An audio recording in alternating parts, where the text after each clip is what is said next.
자, 반갑습니다. 배동찬 교수의 맛있는 돈 이야기의 배동찬입니다. 자, 여러분 반갑습니다. 우리나라의 GDP 대비 가계부채 비율이 무려 103.8%라고 하는데요. 이는 1962년 통계 집계 이후 최고치라는 겁니다. 이거야 참 기록을 세웠다고 좋아할 건 아니죠. 예. 이런 기록은 안 세워지는 게 좀 좋을 것 같고요. 그나저나 1962년 이래 최고치라는 거, 이건 분명히 뭔가 문제가 있다라고 말씀을 드릴 수밖에 없을 것 같아요. 또한 GDP 대비 기업 부채는요 111.1%로 1998년과 1999년 외환위기 이후, 즉 IMF 이후 최고라는 거죠. 이것 또한 정말 큰일이라는 거예요. 큰일이죠. 주식은 그동안 폭등했고 부동산 가격 또한 폭등했지만은 웃기게도 빚 또한 이처럼 폭등했다는 겁니다. 뭔가 좀 이상하지 않나요? 그래요. 아무튼 기업 부채와 가계 부채를 합쳐서 민간 부채라고 하는데요. 이를 그래프로 좀 살펴보면 다음 화면처럼 나오는데요. 이 중에서 위에 빨간색 선을 보세요. GDP 대비 기업 부채인데요. 이 선을 잘 보시면 20년 4분기가 111.1%라는 거예요. 이는 1999년 1분기 113.6%에 육박하는 수치라고 볼 수가 있다는 겁니다. 위험한 수치를 벌써 넘어섰다라고 말씀을 드릴 수밖에 없겠죠. 밑에 파란색 가계 부채를 놓고 보더라도 마찬가지죠. 2020년 4분기가 103.8%라는 건데요. 이 또한 100%가 넘어섰다는 거예요. 이는 1962년 통계가 작성된 이후 지금까지 계속 상승하였다는 겁니다. 그리고 아시다시피 GDP 대비 추이 퍼센트도 100%가 넘어섰다는 거죠. 즉 위험 수위에 도달하였다라고 볼 수밖에 없다는 거예요. 거의 어떻게 보면 그렇죠. 빚으로 먹고 산다라고 봐야 되지 않을까요? 가면 갈수록 가계 부채가 이 정도로 높다라는 거고 가계와 기업 부채를 합쳐서 200%가 넘어섰다는 거예요. 그만큼 대한민국은 현재 빚잔치 중이다라고 말씀을 드릴 수 있다는 거죠. 특히 기업 같은 경우는요. 한 개 기업의 비중이 18%를 차지하고 있는데요. 여기서 말하는 한 개 기업이란 거는 3년 연속 영업이익으로 이자 비용을 충당하지 못하는 기업, 즉 3년 연속으로 기업에서 이익을 발생해가지고 이자도 내지 못한다는 거예요. G5들 국가 평균은 11%인데 우리나라 같은 경우는 한 개 기업 비중이 무려 18%나 된다는 얘기죠. 그만큼 심각하다는 얘기입니다. 한국경제연구원에 전국 자영업자를 대상으로 설문조사를 하니 이미 3년 연속 영업이익으로 이자 비용을 충당하지 못하는 자영업자의 한계 사항이 무려 32.2%라는 거예요. 즉 자영업자 3명 중에 1명은 이자도 내지 못한다는 그런 실정이라는 거죠. 그리고 대한민국의 기업 중에서 5군데 중 1군데의 기업은 이자도 내지 못하고 있는 그러한 실정이라는 겁니다. 여기에 한국은행의 자영업자 대출 종료부 현황을 한번 알아볼까요? 먼저 이 표를 딱 보시면 복잡하다. 그렇죠. 이 표를 보시면 눈에 좀 쏙 들어오는 부분이 없을 거예요. 그래서 이 표 좀 알기 쉽게 다시 그래프로 만들면요. 먼저 자영업자 대출 금액입니다. 그 단위는 조인데요.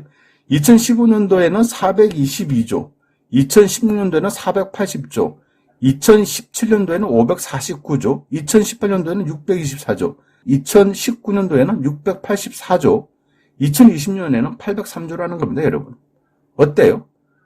매년 금액이 증가되고는 있지만은 증가되는 금액이 그렇죠. 420에서 480, 540, 620, 680인데 그 다음에는 바로 800조로 이 정도로 넘어섰다는 거예요. 엄청나게 자영업자들의 대출 금액이 증가됐다라고 말씀을 드릴 수가 있다는 겁니다. 또한 자영업자의 대출자 수인데요.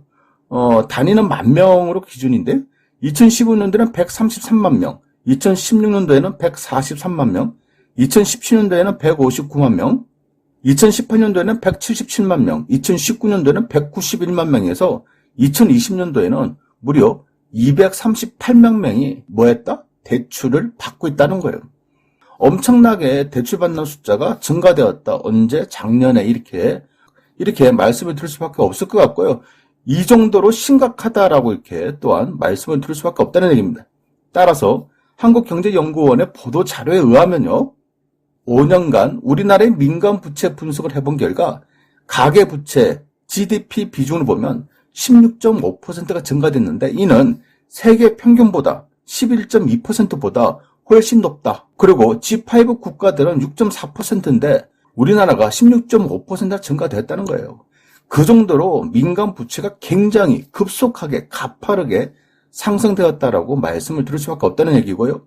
이는 최근 5개년 우리나라 민간 부채 증가폭이 33.2%로 과거 2003년과 2007년 미국발 금융위기 직전 5개년 21.8%에 비해서도 훨씬 높게 부채 증가 속도가 너무너무 빠르다는 거예요, 이게. 어떻게 보면 정말 심각한 수준이다라고 이렇게 말을 할 수밖에 없는 실정이라는 겁니다. 또한 DTI와 DSR을 살펴보면요. DTI는 가처분 소득 대비 부채 비율을 의미하죠. 그 앞에 보이는 그림처럼 G5 국가 프랑스나 일본이나 독일이나 영국이나 미국에 비해서 우리나라는 2015년도에 162.3% 그리고 2019년도에는 190.6%라는 겁니다. 이 정도로 이렇게 높게 나타났으며 DSR 소득 대비 원리금 상환 비율인데요. 우리나라 같은 경우는 2015년도 10.7 그리고 2019년도에는 12.3%인데요. 이것 또한 즉 소득 대비 원리금 상환 비율 또한 우리나라가 굉장히 높다라고 말씀을 드릴 수밖에 없다는 얘기죠.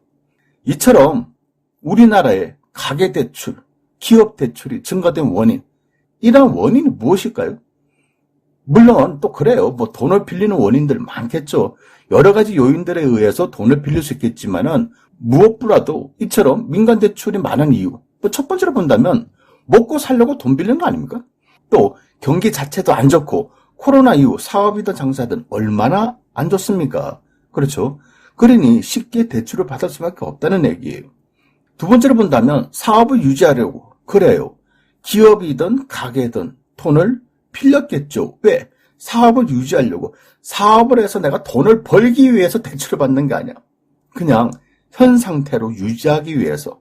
현재 가게에서, 현재 점포에서, 현재 사무실에서 돈을 벌면 좋겠죠. 돈을 벌면 좋은데 설령 돈을 벌지 못하고 마이너스라 하더라도 내 일이 필요해. 그렇죠?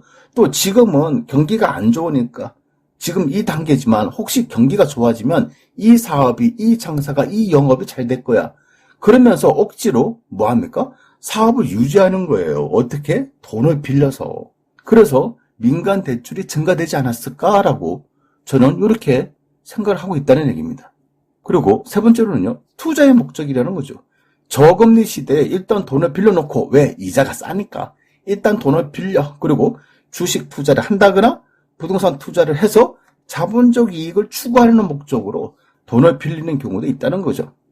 하지만 중요한 거는 이처럼 돈을 많이 빌렸는데요. 만약 이 상황에서 금리 인상을 해버리면 지금 금리 인상이 올 하반기에 분명히 할 가능성이 많지 않습니까? 오히려 미국보다 더 빨리 금리 인상을 할 가능성이 많다라는 거예요. 그러면 금리가 인상되네. 한 개의 기업들 입장에서는 타격이라고 봐야 되겠죠. 또한 한 개의 자영업자들 또한 타격을 받을 거라는 거는 불을 보듯이 뻔한 뻔짜라는 얘기가 되겠죠. 여기에 적자 가구들, 저소득층들 이분들 입장에서 돈을 빌렸는데 금리가 인상됐어. 대출 금리가 인상됐어. 그러면 심각한 타격을 입을 수밖에 없지 않겠어요? 이런 와중에 주식이 안 올라. 큰일이죠. 주식이 안 올라가. 아니 대출 받아서 비투를 했는데 주식이 안 올라가네? 주식이 떨어지네? 그럼 어떻게 해야 돼? 뭘 어떻게 하긴요. 팔아야죠. 또한 부동산 또한 마찬가지지 않습니까? 금리가 올라갔어. 그리고 혹시라도 전세금이 만약 떨어진다면 새로운 세입자를 맞춰야 되는데 새로운 세입자를 맞추지를 못한다면 그리고 떨어진 전세금 돌려줘야 된다면 이런 난감한 상황이 발생될 수도 있다는 거예요. 만약에 이 순간이 한순간에 무너진다면 그때는 감당할 수 없다는 얘기예요. 결국 그러한 시장이 다가오면 아파트 시장에 그동안 안 나왔던 매물들이 급매물들이 한꺼번에 쏟아질 가능성도 많아 보인다는 얘기겠죠. 따라서 앞으로는 주식이든 부동산이든 투자에 있어서는요. 조심하셔야 될 시기가 도래되고 있다라고 이렇게 말씀을 드릴 수가 있다는 겁니다. 이상까지 배종찬 교수의 맛있는 도움 이야기였습니다. 감사합니다.